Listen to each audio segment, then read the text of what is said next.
Yes, we are. We're right at the edge of it, and we are aground. We've called for assistance. I'm sure these guys have it covered. I'm gonna run out there and see if they could use an extra hand. We are Preston and Shauna, sailing our 1988 Catalina 36 around the Pacific Northwest. Between the two of us, we have 7 kids, and we have a little time before our nest is completely emptied. Join us for the next 5 years of sailing adventures as we learn the ropes and make plenty of mistakes. Gearing up for the day, we can sell all our crap and become full-time liveaboards, sailing off into the sunset.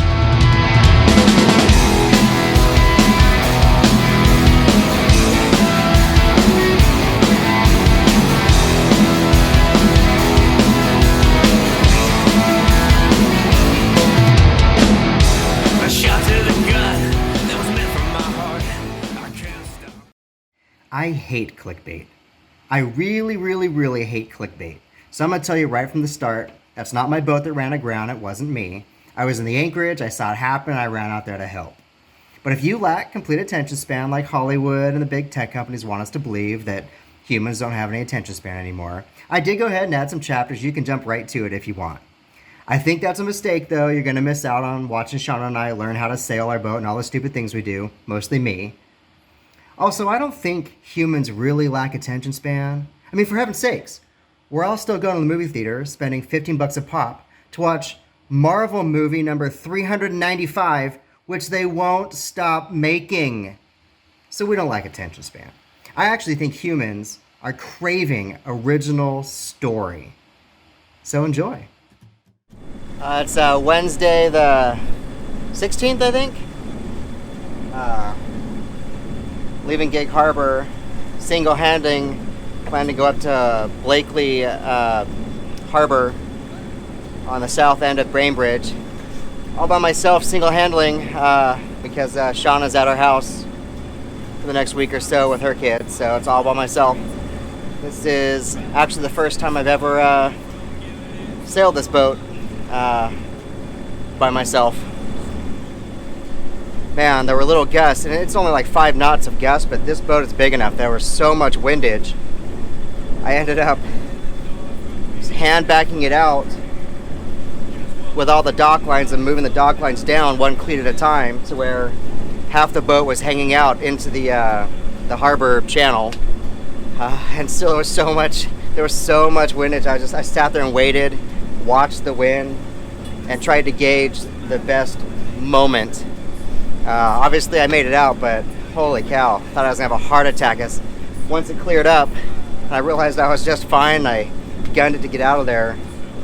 Whew, man, the heart was just pounding, and had to slow my breathing down and just calm myself. I threw on my life vest for the first time. You're welcome, Mom and Dad. Still had the tags on it. I figured if any time there was a time where I was gonna make a mistake and die, it's being out here by myself, just pushing off the dock. You know, we're only going about 3 knots, sometimes a little faster, but again, for my first time by myself sailing, I'm not in any hurry to get there, and 3 to 4 knots is perfectly fine with me with just the Genoa. I can easily douse it.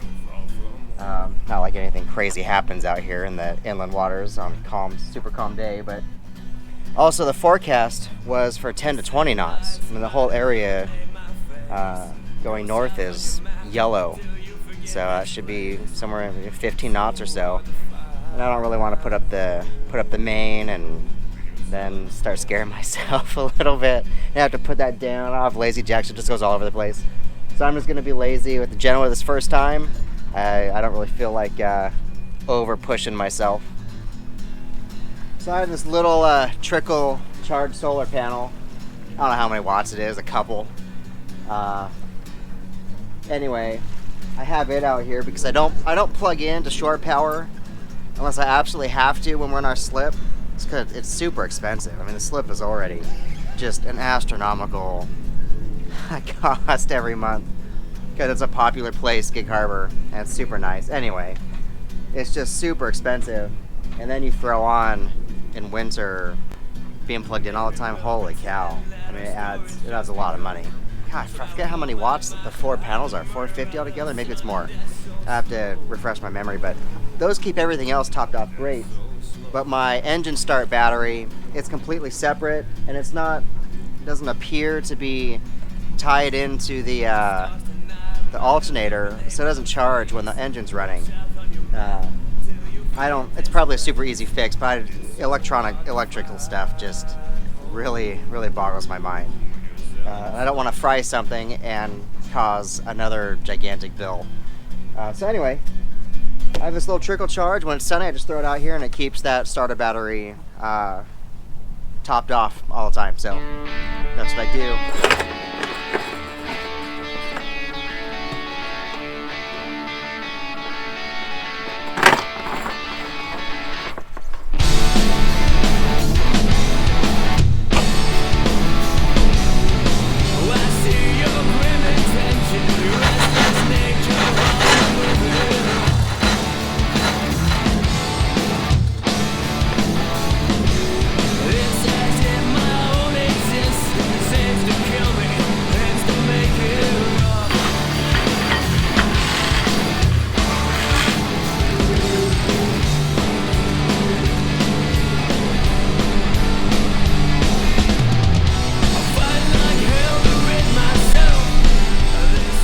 Yeah, that added, feels like at least a knot or two.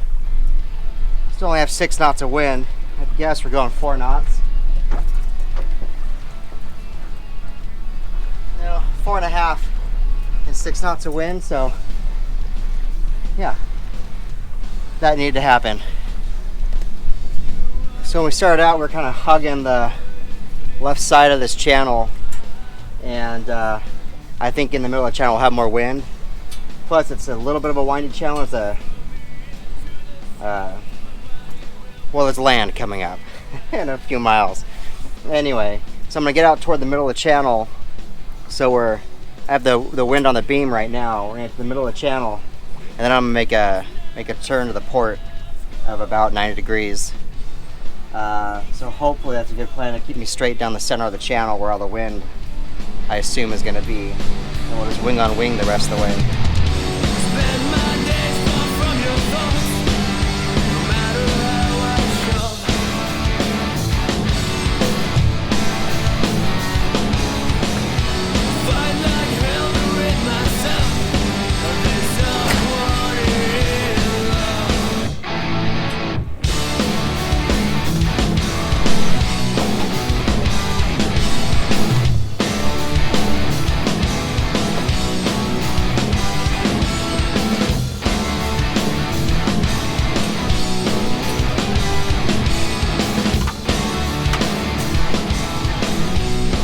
Unfortunately, it's a beautiful, warm day, super sunny. I mean, I haven't had even a cloud come over me, even though I'm surrounded by clouds, but the wind is just too variable, going from 0 to 5 and sometimes 8, but just so variable. On average, I was only going 2 knots. And, it's 5 o'clock now. I have another about 10 miles. I'd like to go 15, so do the math. I'd never make it there by sunset, which is at just after 7. Yes, it's going to be dark by 8. I don't mind going into this particular place. I've been there before at night, but it's not like open ocean where there's not a whole lot you can hit out here. There's logs and the current and shit everywhere. And if you can't see that, I don't have a big bow light or anything. I don't want to hit some big old log. So I'm going to leave the main up, see what happens, but I think we're going to motor the rest of the day so I can go 6 knocks and actually get there before 8 o'clock. It just is what it is. If it was a weekend and I was able to get an earlier start today, I'd totally sit there at 2 knots all day, but I don't have that luxury. I had to go after work, and so I'm on kind of a time crunch.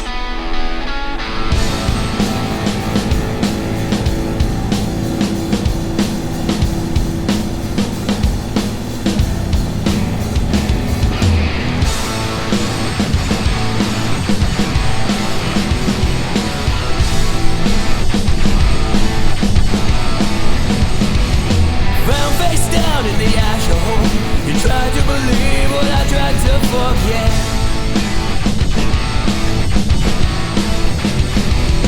better than me, I'm worse than most. We're both getting dressed by the light of your cigarette.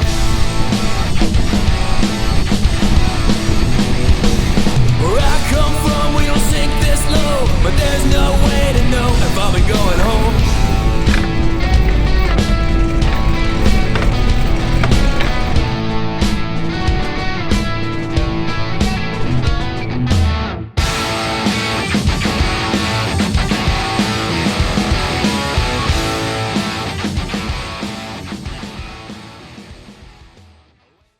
So the poop tank is smelling real bad again when you flush it. It didn't smell for a few weeks after I replaced the vent line. I'm starting to think that it's just not getting enough oxygen, and just opening up the tank lid long enough to replace the vent line oxygenated enough and fixed it, but now it's had enough time to not be oxygenated enough and it's just reeking again. So I'm coming up with this contraption to test out if I can pump in some air on my own every once in a while, see if it helps. So I'm going through the boat because I'm out here anchored and engineering some kind of thing.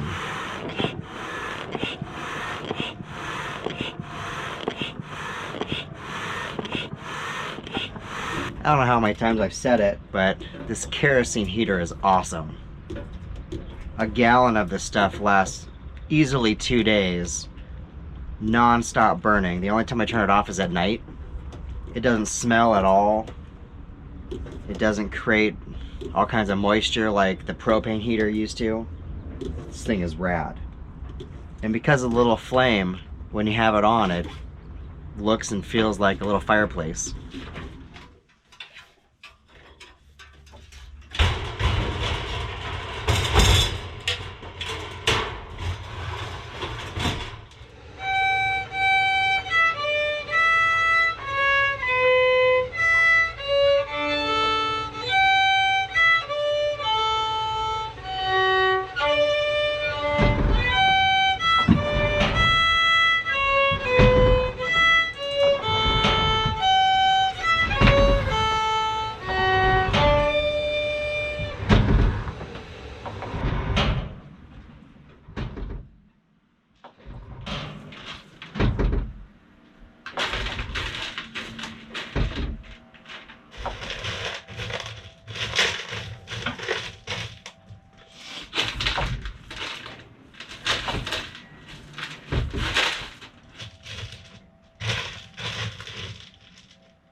Patrick, stop playing in there.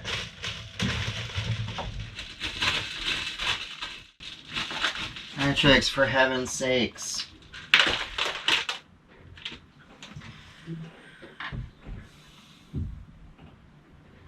All this cat does is poop. Yes, we are. We're right at the edge of it, and we are aground. We've called for assistance.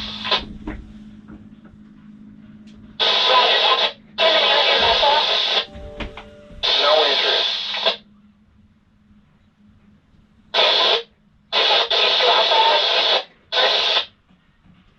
Switching to channel 22.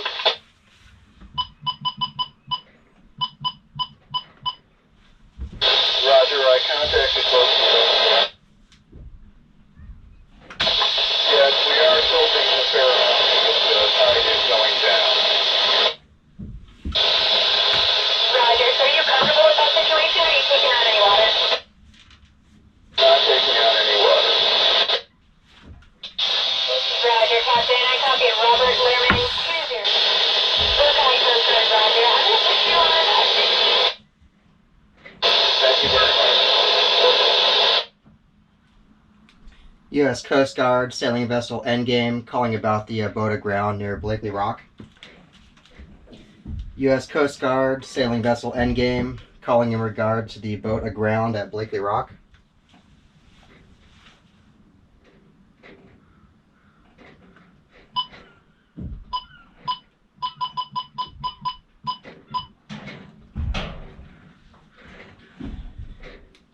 U.S. Coast Guard sailing vessel Endgame, calling in regard to the boat aground at Blakely Rock.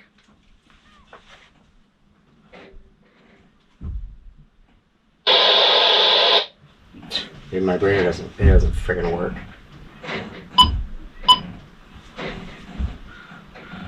I'm sure these guys have it covered. I'm gonna run out there and see if they could use an extra hand.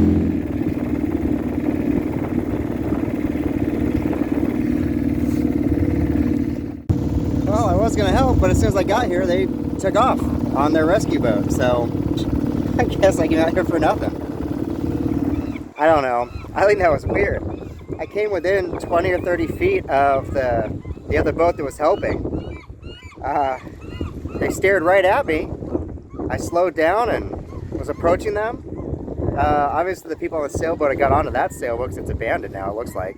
Anyway, I was within 20 feet, coming right at them, and they stared right at me, didn't wave or anything, and then just bolted, took off. toward the other harbor.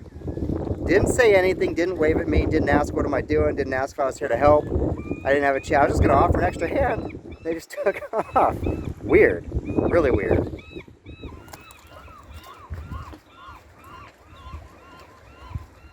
Alright, there's lots of seals around here, and you can't see them. They're hiding in these little cracks. And the last thing I want is someone to get mad at me. So don't get all mad at me. I didn't come hunting, chasing down seals for pictures. I could care less about them. But I'll leave them alone now. You're supposed to stay away from them. With just me in the dinghy, if I get my butt just right in the front and get the steering all just perfect, I can steer with just the weight of my body, and we can actually get up on plane. It's pretty fun. And I shaved my beard last night and kept my mustache and everything. I guess I'll just have to be the mustached crusader and save, be the hero some other time. I'm really not looking forward to pulling 180 feet of scope. 100 of that is gigantic, heavy-ass chain. When it gets windy and gusty at night, I do turn on the navigation so I can just kind of every once in a while glance up and look so I don't have to get out into the freezing cold air and look outside. I don't have a anchor alarm on ever. My dislike of internet companies tracking me already with my location off just really keeps me from wanting to turn my location on. Still the only location GPS thing I use is on my crappy little tablet thingy majig that I only use for navigation. I never turn my location on my phone, which is where the anchor alarm is. So the only time I actually use that anchor alarm is when it's like really, really, really windy. Although last summer it was perfectly calm when we dragged toward those rocks and had to cut our anchor free. That, I suppose, would have been nice to have an anchor alarm. Well, we're underway, motor sailing. The wind is basically on our nose. I think it's going to be on our nose the whole time, but we'll see. It's going to be 10 to 20 knots today for sure against us.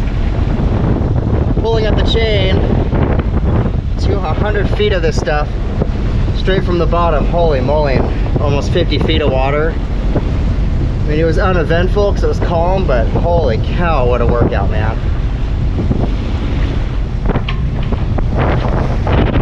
This is the kind of wind we were supposed to have on our way down. It was going to be downwind, and there was like none. Now we got the wind we were supposed to have a few days ago. We might into it.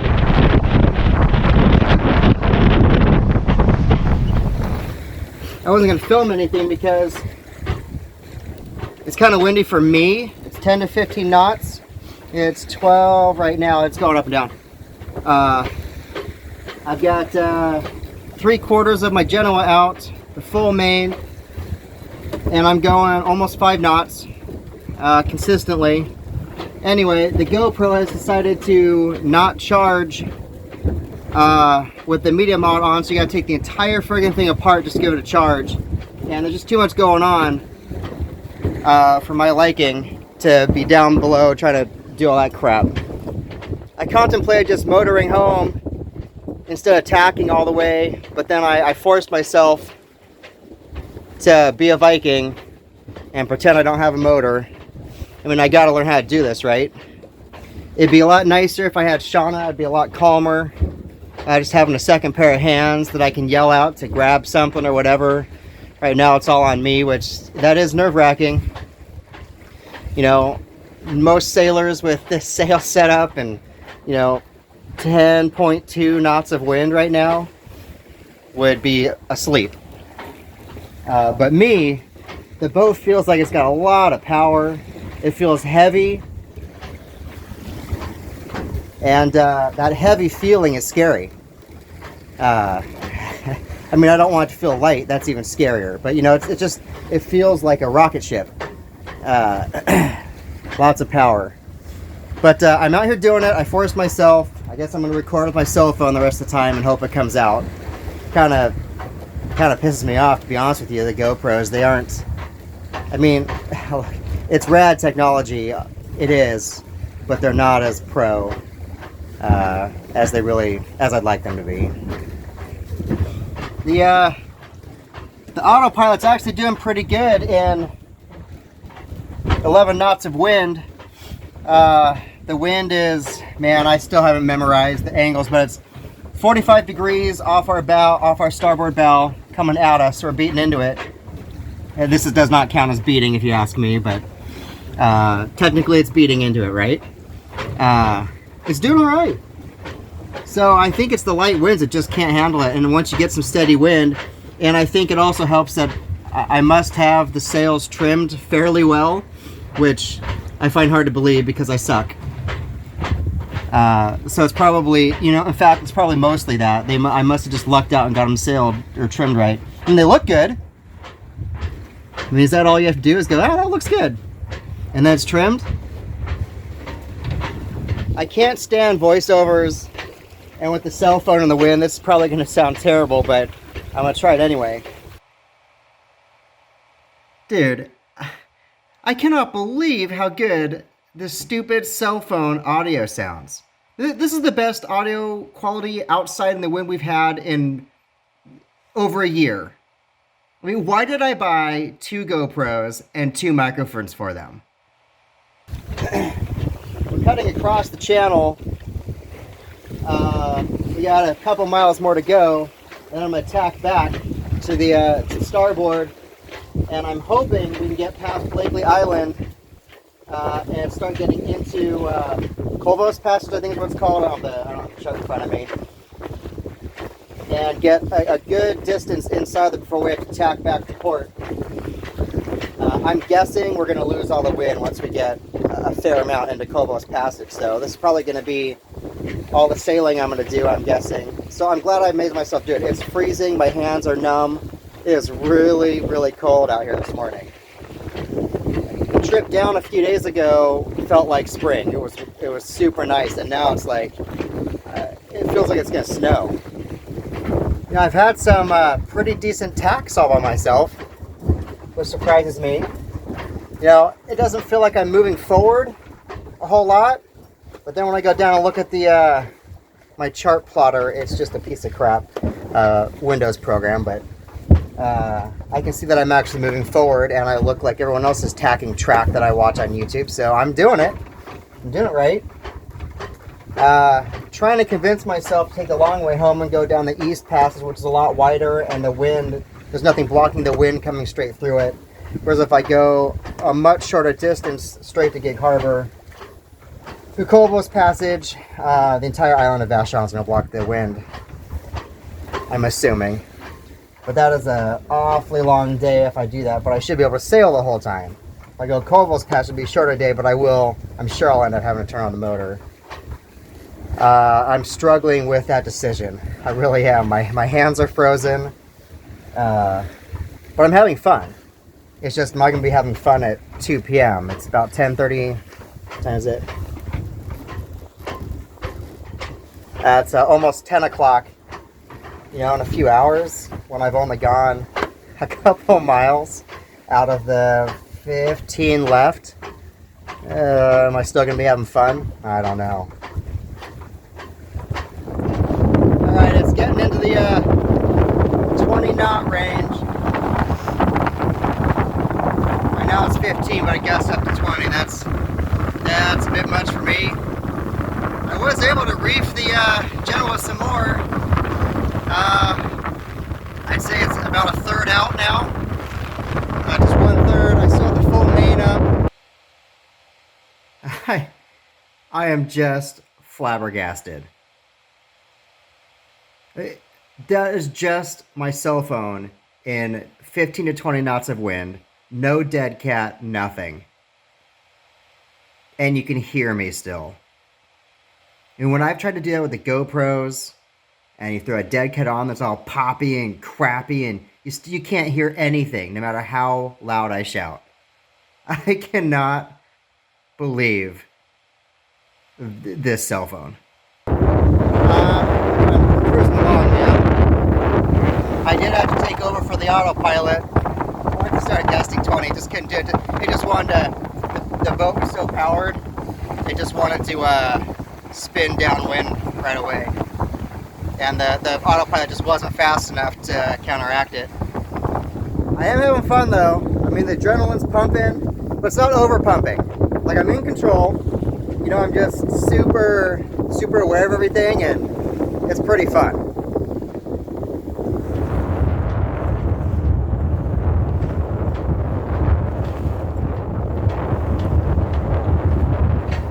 That right there started at 9 o'clock, and it's basically 11. So 2 hours, and that's all as far as we've gone. So I'm probably gonna continue on over to here, which is the entrance to Cobos Passage, and then I'm gonna call it quits, turn on the motor so I can get home. Otherwise, we're just never gonna get there. 15 to 20 now. Somehow the channel just picks up and rips the roars. I still only have about a third of the Genoa out. Comfortably going about 5 knots.